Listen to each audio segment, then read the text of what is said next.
Calculation of share of profits case 2। अब second case क्या होता है?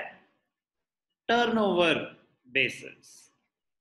इंटरेस्टिंग केस है। Turnover basis. टर्नओवर बेसिस मतलब, टर्नओवर का मतलब क्या होता है? सेल्स। अब सेल्स के बेसिस पे आप उसके एस्टिमेटेड प्रॉफिट्स निकाल रहे हो। कॉन्सेप्ट अभी भी वही है, क्या है? Calculation of share of profits. अब क्या कर रहे हैं? Turnover basis. तो टर्नओवर बेसिस में कैसे कैलकुलेट करेंगे, ध्यान से देखना, एग्जांपल से समझाऊंगा।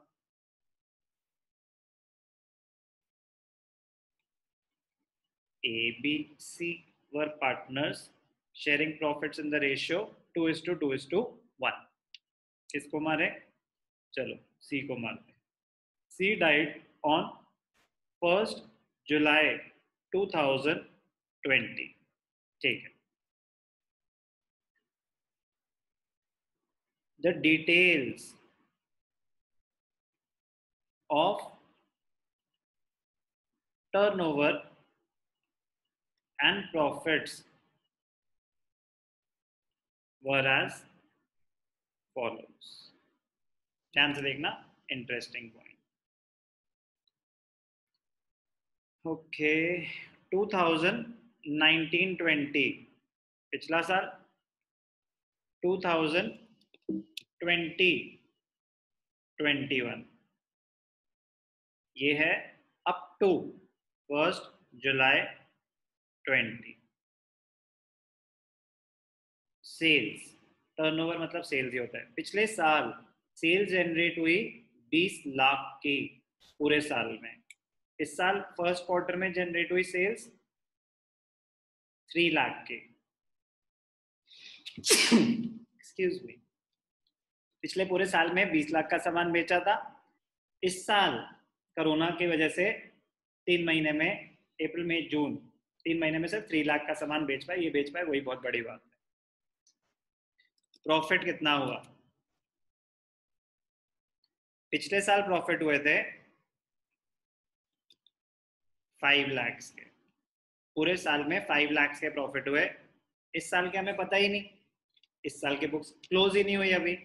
अब ध्यान से देखना, कैलकुलेट बी मतलब सी मतलब calculate ceased share of profits till the date of death.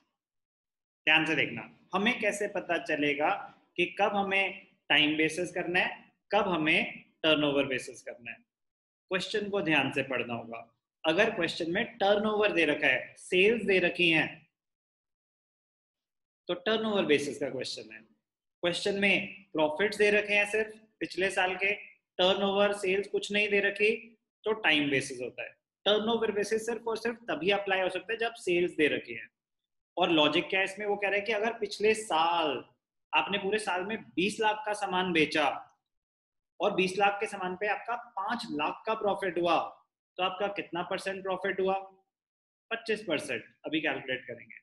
तो अगर आपका प्रॉफिट परसेंटेज 25% है, तो इस साल आपने 3 लाख का सामान बेचा है। 3 लाख का सामान बेचा है, तो उस पे एस्टिमेटेड प्रॉफिट कितना होगा? वो होगा फर्म का।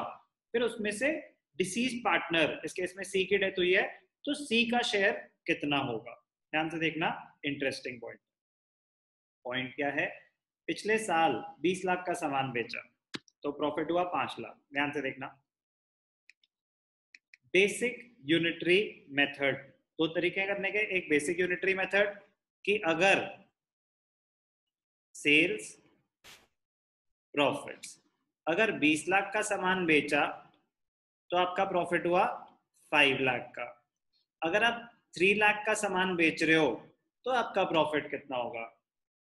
3 lakh into 5 lakh divided by 20 lakh. Basic unitary method, तो 5 4 जा तो 4, 75,000। 75,000 का प्रॉफिट होगा। ये प्रॉफिट प्रेक्षा पूरी फर्म का है या सिर्फ सी का है? सर फर्म का। वेरी गुड, ये पूरी फर्म का है। पहला सवाल तो आपने बिल्कुल सही दिया। अब ध्यान से देखना, ज्यादा इंटरेस्टिंग, ज्यादा दिमाग लगाने वाला क्वेश्चन। ये जो 75,000 का प्रॉफिट है, ये सिर्फ उन 3 महीने का है जब पार्टनर जिंदा था, या पूरे साल का है? ध्यान से देखना, आंसर देने से पहले एक चीज सुन लो, ध्यान से देखना। 1920 में सेल्स हुई थी 20 लाख, तो प्रॉफिट हुआ था 5 लाख। 2021 में अप टू 1 जुलाई सेल्स हुई थी 3 लाख, तो प्रॉफिट कितना हुआ था वो हमने कैलकुलेट करा 75,000। पहला क्वेश्चन बहुत ही इंपॉर्टेंट, मैंने आपसे पूछा कि जो 75,000 प्रॉफिट्स हैं ये फर्म के हैं या डिसीज पार्टनर के हैं, तो आपने बोला फर्म के हैं, बिल्कुल सही answer.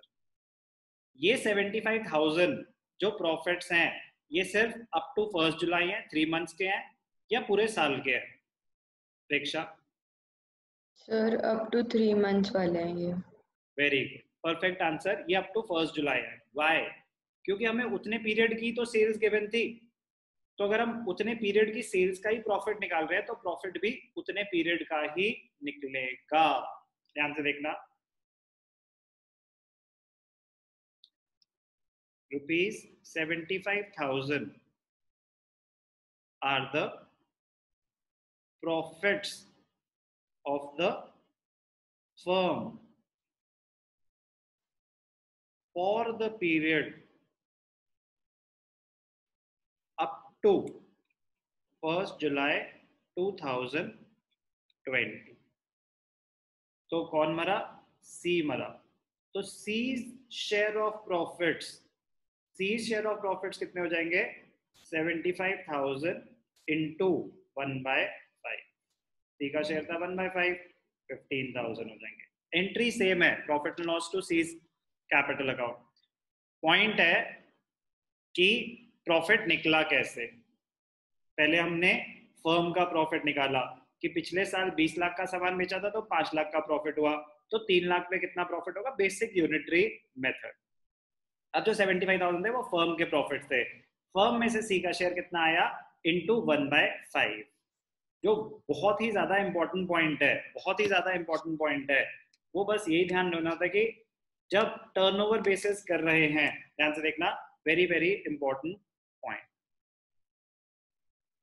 when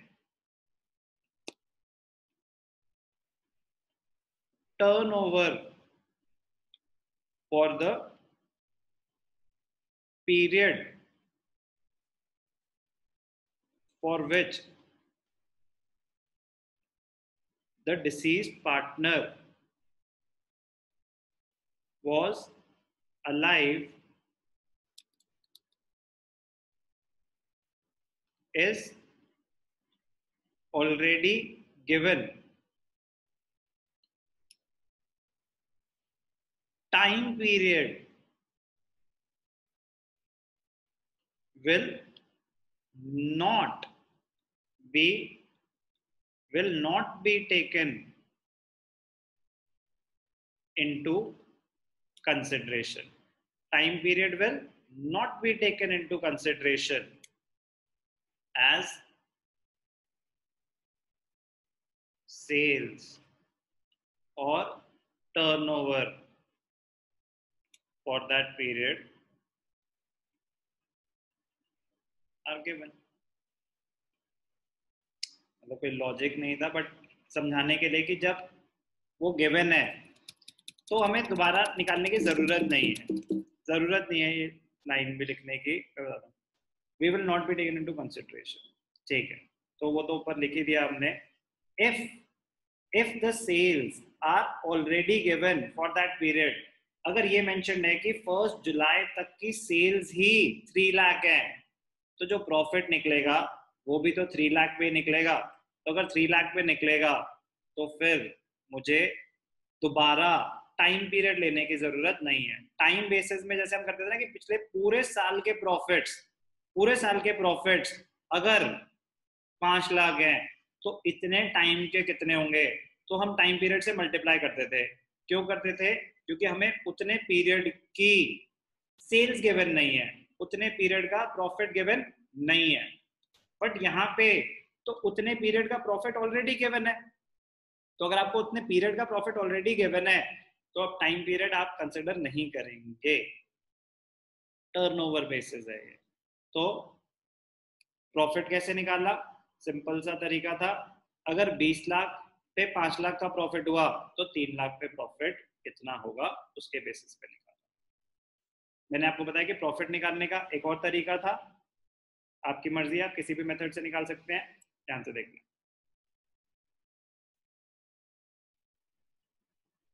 alternative method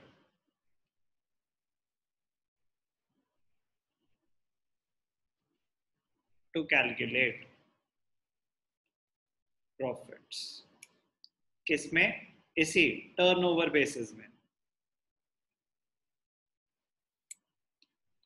first, calculate profit percentage of previous year. तो पिछले साल आपने प्रॉफिट परसेंटेज कैसे निकलती है? जो भी प्रॉफिट है डिवाइडेड बाय टर्नओवर इनटू 100। पिछले साल प्रॉफिट कितना था? 5 लाख, और टर्नओवर कितना था? 20 lakh.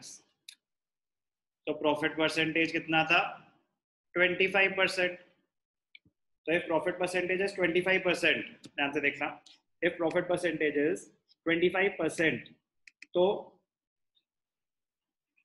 Profit of the current year क्या होगा? ध्यान से देखना, profit of the current year क्या होगा? करेंट ईयर में आपका टर्नओवर कितना था? 3 lakh into profit percentage. 3 lakh का 25% क्या होता है? 75। तो सेम ही चीज हमने कैलकुलेट करी, बट वो तरीका डिफरेंट था। वो तरीका डिफरेंट था। पहले हमने कैसे कैलकुलेट करी थी? बेसिक यूनिटरी मेथड से। 20 लाख पे 5 लाख है तो 3 लाख पे कितना होगा? कैलकुलेशन वही है, 5 lakh divide by 20 lakh into 3 lakh, amount तो सेम ही आएगा, बस लिखने का तरीका। दोनों मेथड इक्वली करेक्ट है, आपकी मर्जी है आपने प्रॉफिट कैलकुलेट कैसे करना है। बस ध्यान क्या देना है कि हमें कैसे पता चलेगा कि टर्नओवर बेसिस है या टाइम बेसिस है। अगर क्वेश्चन में टर्नओवर गिवन है, सेल्स गिवन है, तो बेटा वो टर्नओवर बेसिस का क्वेश्चन है, क्वेश्चन पढ़ के पता चल जाएगा। अगर टर्नओवर गिवन ही नहीं है, सिर्फ बोल रहा है calculate profit on the basis of previous year, सिर्फ प्रॉफिट दे रखा है पिछले साल का, टर्नओवर नहीं है, तो टाइम बेसिस का क्वेश्चन। टर्नओवर बेसिस का क्वेश्चन तभी हो सकता है जब क्वेश्चन में सेल्स या टर्नओवर गिवन है और उसके बेसिस पे हमें प्रॉफिट निकालना है। मेथड कोई भी हो, जितना भी प्रॉफिट निकला है उसका करेंगे क्या? It will be credited to the deceased partner's capital account. Entry इस केस में भी क्या होगी? Profit and loss expense account debited to deceased partner's capital account. Calculation of share of profits till the date of death most important adjustment है इस chapter की, please उसको ध्यान से करना, उसके बाद आगे बढ़ना।